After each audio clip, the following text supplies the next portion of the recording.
Panggungnya Tuhan. Saudara, kita bisa mencari panggung untuk diri kita sendiri. Tapi akan ada momennya di mana Tuhan yang ada di dalam panggung dalam hidup kita. Nah, kita mau belajar sama-sama maksudnya gimana sih God's platform. Kita dulu buka dulu firman Tuhan dalam Yohanes 9 ayat 1 sampai 3. Yohanes 9 ayat yang pertama sampai yang ketiga. Waktu Yesus sedang lewat, ia melihat seorang yang buta sejak lahirnya. Ayat yang kedua, murid-muridnya bertanya kepadanya, Rabi, siapakah yang berbuat dosa? Orang ini sendiri atau orang tuanya? Sehingga ia dilahirkan buta. Ayat yang ketiga, jawab Yesus, bukan dia dan juga bukan orang tuanya. Tetapi karena pekerjaan-pekerjaan Allah harus dinyatakan di dalam dia. Saudara, ada kalanya di mana seakan-akan Tuhan izinkan yang namanya keadaan seperti tidak berpihak sama kita. Dan kita manusia pengennya mencari victim atau pengennya mencari tersangka, siapa yang salah, siapa korbannya dan siapa yang salah. Kita selalu pengennya siapa yang salah Tuhan, apakah orang tuanya, kata ayatnya tadi. Loh, dari tadi belum berubah ininya, PPT-nya. Nah, siapakah yang salah? Tapi kata firman Tuhan berkata, bukan dia dan bukan juga orang tuanya. Tetapi karena pekerjaan Allah harus dinyatakan di dalam dia. Kadang seakan-akan ya saudara, Tuhan seakan-akan dalam tanda kutip sengaja bikin gara-gara dalam hidup kita. Pernah gak sih ngerasa kayaknya kok kayaknya semua keadaan itu seakan-akan terrekayasa menghimpit kita untuk terzolimi. Kadang-kadang Tuhan seakan-akan dalam tanda kutip sengaja bikin gara-gara dalam hidup kita. Nah, kalau saudara tanya kenapa? Jawabannya sederhana, karena satu. Karena supaya pekerjaan Tuhan bisa nyata dalam hidup kita. Saya suka sebuah kalimat, boleh di next PPT-nya. Berkata seperti ini, our problems are God's platform. Masalah kita yang kita hadapi, ini adalah panggung buat Tuhan melakukan sesuatu yang ajaib, yang dahsyat, mujizatnya. Kadang-kadang ya saudara, kita ini perlu sampai kepepet, sampai pet. Baru Tuhan bekerja dan kita mau berserah. Sebenarnya kuncinya bukan karena Tuhan baru mau bekerjanya, tapi karena kitanya baru mau berserah. Kalau nggak kepepet, kita masih berjuang pakai kekuatan kita. Makanya lagunya berkata, di saatku tak berdaya, kuasamu yang sempurna.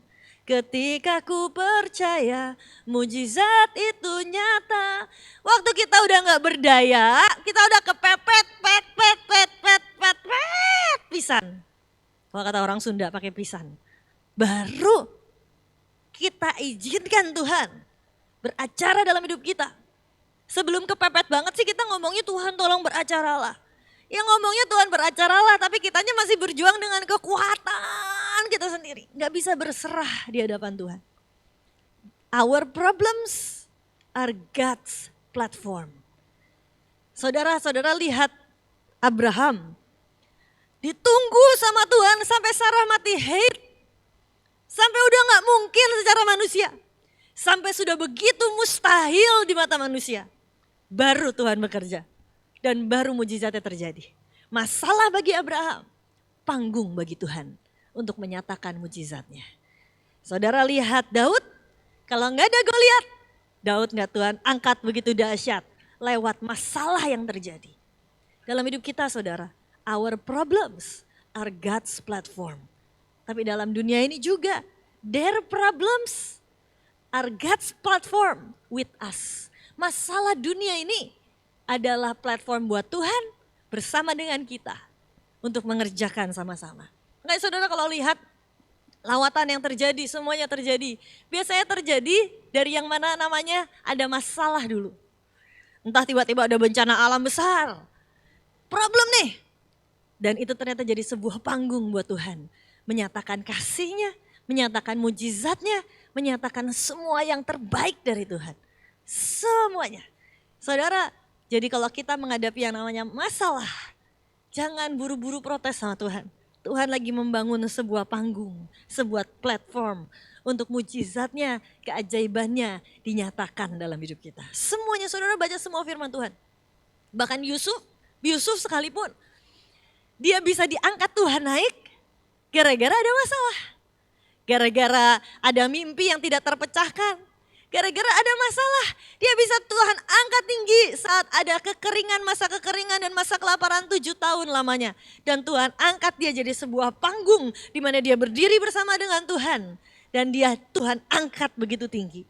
Saat di mana ada masalah, di situ ada panggung. Tergantung engkau mau bawa hanya dirimu saja atau engkau bersama dengan Tuhan. Dan engkau lihat yang ajaib, dahsyat bersama dengan Tuhan. Saudara, kemarin seminggu yang lalu saya baru pulang dari Soe, saudara. Saya baru pulang dari Soe, saya baru pulang dari Kupang.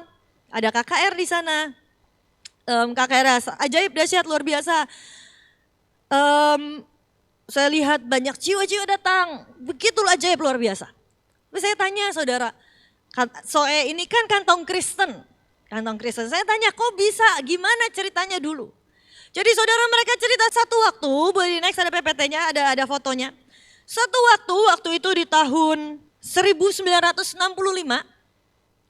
di tahun 1965 itu adalah masa G30 SPKI. Persis di dekat G30 SPKI kan masa kerusuhan itu tanggal 30 September.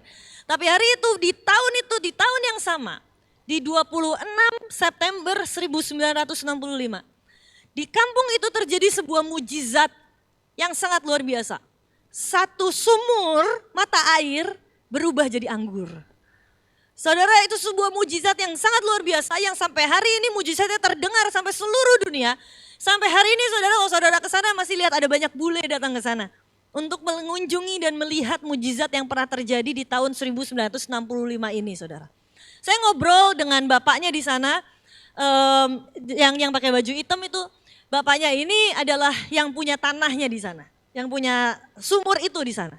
Saya tanya, Pak, waktu kejadian mujizat ini terjadi, Bapak sudah lahir atau belum? Dia bilang sudah, saya waktu itu umur 5 atau 6 tahun kata dia. Jadi saya masih ingat betul kejadiannya seperti apa. Saya tanya, Pak, sebenarnya kejadiannya seperti apa? Kok bisa sampai terjadi mujizat yang begitu dahsyat dan luar biasa? Dia cerita, saudara. Jadi ceritanya waktu itu, satu hari pendetanya ini ada satu gereja dan pendetanya ini bilang tanggal 26 September kita mau adakan sebuah perjamuan. Karena itu jadwalnya kita untuk perjamuan kudus. Saya minta tolong carikan anggur perjamuan. Dan kemudian tim pendoa ini ada 12 ibu-ibu tim pendoa. Salah satu ibu-ibu ini dia coba cari anggur perjamuan ke seluruh kota dan gak ada. Dia datang ke toko anggur, ke pasar yang jual buah. Dia cari anggur sekeliling sana dan tidak ada. Dan hari itu saudara, dia coba cari ke semua tempat anggur ataupun anggur perjamuan, gak ada yang jual. Semua kosong karena itu momen di mana hampir kerusuhan, sudah mulai rusuh saudara. Mereka mau pergi ke Kupang gak mungkin saudara. Perjalanannya cukup jauh. Kemarin aja jalan sudah bagus aja, saya udah mabok luar biasa saudara. Itu jalan keriting sekali saudara. Luar biasa itu jalan. Wih belok sana, belok sini. Saya lihat di map saudara itu udah bener-bener keritingnya gini saudara. Saya sampai aduh Tuhan Yesus. Saya duduk di tengah di mobil kecil saudara. Saya duduk di tengah, sebelah saya koko saya badannya besar. Sebelah saya ini saudara, saya semobil sama yang dua kanan kiri saudara, badannya besar-besar. Saya di tengah kecepit saudara. Saya udah gak tahu mau ke kiri gak bisa, mau ke kanan gak bisa. Waduh, mualnya luar biasa. Dan hari itu mereka mau pergi ke Kupang gak mungkin. Karena sudah mulai kerusuhan. Akhirnya si ibu-ibu ini berdoa, Tuhan nanti tanggal 26 mau ada perjamuan. Kita gak punya anggur. Apa yang terjadi? Tiba-tiba saat ibu ini berdoa, dia dengar suara Tuhan. Tuhan bilang di kampung aman ada mata air. Di kampung aman ada mata air. Dia bilang Tuhan di kampung aman ada mata air. Oke, coba aku cari ke sana. Dia jalan ke kampung aman, ketemulah mata air ini. Mata air ini dulunya gak sumur seperti ini saudara. Ini persis lokasi di mana air berubah jadi anggurnya, tapi dulunya cuma saluran bambu doang yang ngocor terus. Dan dia pergi ke sana, dia ketemu dengan saluran air itu. Ternyata itu adalah saluran air yang mengairi seluruh kota itu. Seluruh kampung itu, seluruh desa itu. Saat dia datang ke sana, dia bilang sama ownernya, sama yang punya tanahnya, dia bilang, "Pak, permisi, boleh nggak saya mau berdoa di sini?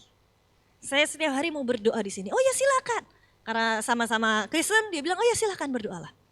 Dan kemudian ibu ini bersama dengan 12 ibu-ibu rempong lainnya.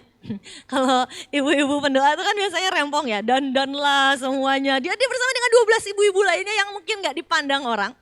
Setiap hari dia datang ke sana dan dia berdoa di sumber air itu. Saya tanya sama bapaknya, "Pak, waktu ibu ini berdoa jam berapa mulainya?" Dia bilang, "Saya gak tahu. Karena jam 5 pagi saya mau pergi berdoa di gereja, doa pagi, itu mereka sudah selesai berdoa." Jadi gak tahu, kemungkinan mereka datang berdoa itu setiap hari jam 1 atau jam 2 pagi. Berdoa di situ ngelilingin mata air kocoran itu, mereka ngelilingin berdoa di sana, berdoa. Sampai jam 5 pagi, selesai jam 5 mereka pulang, mereka ke gereja dan doa pagi di gereja. Begitu terus diulangi, dan siang harinya, jadi mereka berdoa subuh dan siang. Siang mereka berdoa dari jam 1 sampai jam siang juga sama, sampai jam 5 sampai jam 6 sore, udah gitu mereka pulang. Setiap hari mereka lakukan dengan rutin. Saya lupa antara seminggu atau 2 minggu. Mereka lakukan dan gak ada perubahan apapun. Gak ada perubahan, gak ada perkembangan apapun. Mereka berdoa. Tiba-tiba saudara, tanggal 26 pagi, di mana mereka membutuhkan anggur perjamuan itu buat gereja untuk sama-sama angkat di hadapan Tuhan. Begitu si pemilik tanah ini dia keluar rumah, dia lihat air itu semua sudah berubah jadi anggur. Baunya, aromanya katanya anggur. Begitu mereka lihat itu warnanya merah, bau aromanya luar biasa. Katanya sampai satu rumah itu baunya anggur semua. Dan mereka coba cicipi, yang aneh saudara, saat mereka coba cicipi, rasanya tawar saudara. Saya ngerti sih mungkin Tuhan sengaja bikin itu tawar karena mereka gak punya sumber air lain kecuali itu. Jadi begitu mereka pulang, mereka mau bikin kopi gak bisa karena airnya jadi anggur. Bapaknya bilang gak apa-apa pakai aja air anggur itu, kan rasanya juga tawar. Jadi mereka mandi pakai itu, mereka nyuci baju pakai itu, mereka bikin kopi pakai itu, bikin lodeh pakai itu, semuanya pakai itu saudara. Dan mereka simpan air itu, anggur itu, air yang jadi anggur itu mereka pakai buat perjamuan. Setelah itu mereka simpan di rumah. Yang aneh adalah setelah seminggu air itu jadi anggur, tiba-tiba jadi putih lagi. Dan semua air yang ditampung itu, yang di rumah-rumah itu semua jadi putih. Yang tadinya ditampung di botol, di tempat, yang pikir ini bisa jadi kenang-kenangan lah, one day bisa diceritain, semua berubah jadi putih. Tapi saudara, yang saya mau bilang hari ini, mujizat itu tidak akan terjadi kalau gak ada masalah dulu. Kalau nggak ada kekurangan anggur dulu. Kalau nggak ada kebutuhan masalah, ini mau perjamuan. Gimana kita nggak punya anggur? Saudara, kalau itu di zaman sekarang mungkin kita bilang udah pakai marjan aja. Pakai sirup aja, yang penting kelihatannya warnanya merah. Saudara, untung puji Tuhannya hari itu nggak ada marjan. Puji Tuhannya hari itu nggak ada sirup. Atau mereka nggak kepikir pakai sirup, saya juga nggak tahu. Tapi saat udah kepepet, disitulah sebuah panggung, platform buat mujizat Tuhan terjadi. Saudara, saat ada masalah demi masalah dalam hidup kita, jangan protes sama Tuhan, jangan marah sama Tuhan. Karena ternyata itu adalah sebuah platform yang Tuhan sedang ciptakan dalam hidup kita untuk sebuah mujizat yang ajaib terjadi. Tapi kadang kita ini masih mikir cari solusi sendiri. Kalau aja kita berserah sama Tuhan, justru yang ajaib terjadi. Nurut sama Tuhan. Lakukan, kerjakan yang kita bisa kerjakan. Nah, pertanyaannya adalah gimana caranya untuk kita bisa mengubah setiap masalah kita menjadi platform buat Tuhan. Saya cepat saja. Yang pertama saudara. Yang pertama adalah tunggu kairos atau waktunya Tuhan. Ada dalam firman Tuhan, itu ada namanya dua. Ada namanya kronos dan ada namanya kairos. Kronos itu adalah waktu umum yang kita jalani sekarang. 24 jam, 60 menit, 60 detik, itu kronos. Waktu yang ya apa adanya ini berjalan seperti biasa. Tapi singkatnya saudara, ada yang namanya kairos Tuhan. Kairos itu apa? God's appointed time. Waktu yang Tuhan urapi, waktu yang Tuhan tunjuk untuk terjadi sesuatu yang dahsyat di waktu itu. Itu kayak ibaratnya saudara momentum lah kalau kata orang bisnis bilang. Orang bisnis bilang ada waktunya untuk kita bekerja keras, tapi ada waktunya untuk kita bisa melihat momentum dengan tepat. Kalau kita bisa lihat momentum dengan tepat, maka yang kita kerjakan ini bisa seperti tiba-tiba dahsyat luar biasa. Karena pas momentumnya, ya kira-kira seperti itu singkatnya saudara. Tapi saudara bersama dengan Tuhan saat kita menghadapi masalah, maka perlu untuk kita menunggu kairos dan waktunya Tuhan. Karena gak bisa bohong saudara, untuk segala sesuatu ada waktunya. Untuk segala sesuatu ada kairosnya. Waktu zaman kolam Bethesda saudara dalam firman Tuhan, ada kolam yang hari itu saat dia bergoyang, itu kairos Tuhan. Ayatnya berkata, sebab sewaktu-waktu turun malaikat Tuhan ke kolam itu dan menggoncangkan air itu. Barang siapa yang terdahulu masuk ke dalamnya, sesudah goncangan air itu menjadi sembuh, apapun juga penyakitnya. Sebab sewaktu-waktu, when the time comes, when the kairos come, waktu Tuhan, saat waktu Tuhan tiba. Saudara kadang kita berpikir gini ya saudara, ini kolam Bethesda. Kalau dia gak lagi goyang, kalau dia gak lagi dalam kairos Tuhan, coba saudara bayangin ada orang lumpuh nyemplung, sembuh gak saudara? Enggak. Ada orang sakit buta nyemplung, ada juga dia berenang saudara di sana saudara. Tapi gak sembuh, kenapa? Karena gak lagi bergoyang. Di zaman itu saudara, saat kairos itu datang, siapapun yang pertama nyemplung, dia sembuh. Tapi harus tunggu kairos, waktu Tuhan. Saudara dalam setiap masalah kita, semua masalah itu ada expired date-nya, saudara gak usah khawatir. Semua masalah itu ada masa kadaluarsanya. Tapi saudara kita harus tunggu sampai kairosnya datang, sampai momentumnya tepat. Disitulah kita lakukan semua yang Tuhan perintahkan dan semuanya akan ajaib dan dahsyat. Kairos, tunggu waktu Tuhan. Kata-katanya berkata Tuhan gak pernah terlambat. Tuhan gak pernah terlalu cepat. Tuhan selalu tepat pada waktunya. Just in time. Kenapa? Karena kalau terlalu awal, kitanya jadi gak butuh Tuhan. Belum kepepet, belum deg-degan. Kalau terlambat itu bukan Tuhan. Tapi selalu Tuhan tepat pada waktunya. Kita deg-degannya udah kepepet. Just in time. Kairosnya tiba-tiba datang. Sembari kita menunggu kairos Tuhan, poin yang kedua. Sembari kita menunggu kairos Tuhan, maka lakukanlah yang terbaik yang bisa kita kerjakan. Kadang kita mikir gini, ya aku kan lagi nunggu Tuhan. Ya kita tidur aja di rumah, kita gak ngapa-ngapain aja. Saudara itu sebuah pengertian yang salah. Saat kita menunggu kairos Tuhan, lakukan apapun yang bisa kita kerjakan sebaik mungkin. Apapun yang ada di tangan kita. Kita belum bisa nyelesain masalahnya gak apa-apa.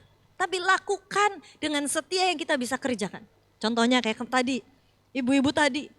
Mereka berjuang cari dulu. Mereka berjuang cari anggurnya dulu, cari ke sana sini gak ada. Dan mereka tunggu waktu Tuhan. Tuhan bicara, pergi ke kampung aman. Dan mereka lakukan. Gak lihat hasilnya sekarang gak apa-apa. Yang penting dilakukan, dikerjakan dengan setia. Pada kairos Tuhan, saat kairos itu datang, sesuatu yang ajaib akan terjadi. Tapi sembari in the waiting room, sembari kita menunggu, jangan biarkan itu terbuang sia-sia. Lakukan. Kadang kita gak sadar ya saudara, yang kita kerjakan, kita sedang seperti mengisi cawan. Saudara, kalau saudara perhatikan dalam firman Tuhan selalu berkata saat genap sekian. Saat genap, Tuhan itu menunggu sebuah kegenapan. Genapnya kapan? Saat kita mengisi setiap cawan itu dengan apa? Dengan doa, dengan lakukan yang terbaik, dengan mengerjakan. Dan saat cawan itu penuh, kairos Tuhan terjadi. Jadi kita nih tunggu sama Tuhan. Tuhan nungguin kita nungguin Tuhan. Yang penting apa? Kerjakan yang terbaik, lakukan yang terbaik. Kita sedang mengisi cawan itu. Dan saat cawan itu penuh, kegenapan itu terjadi, Tuhan bekerja, kairos Tuhan terjadi. Itu yang kedua saudara. Dan yang ketiga saudara, saat kita pertama tunggu waktu Tuhan, kedua lakukan yang terbaik sembari kita menunggu, tapi yang ketiga, let God take the lead. Tetap selalu biarkan Tuhan yang memimpin setiap langkah hidup kita. Jangan kita kemudian mengerjakan yang terbaik seenaknya kita sendiri, semaunya kita sendiri. Tapi let God take the lead. Biar Tuhan saat ada instruksi dari Tuhan, saat Tuhan beritahukan sesuatu, lakukan. Tuhan bilang pergi ke kampung aman. Kita ibu-ibu itu pergi. Mereka tahu artinya mendengarkan suara Tuhan dan membiarkan Tuhan yang memimpin perjalanan mereka. Matius 16 ayat 24. Lalu Yesus berkata kepada murid-muridnya, setiap orang yang mau mengikut aku, ia harus menyangkal dirinya, memikul salibnya dan mengikut aku. Tapi di bahasa The Message-nya, then Jesus went to work on his disciples. Anyone who intends to come with me has to let me lead, kata Tuhan. You are not in the driver's seat, I am, kata Tuhan. Kita nggak di kursi kemudi saudara. Tuhan yang ada di dalam kursi kemudi hidup kita. You are not in the driver's seat, I am, kata Tuhan. Jangan biarin kita memimpin hidup kita sendiri. Tapi biar Tuhan yang pimpin hidup kita. Kadang-kadang ya saudara, saya ini punya suami yang punya ada masalah di bahu saudara. Kayak apa katanya saraf kejepit lah apalah gitu.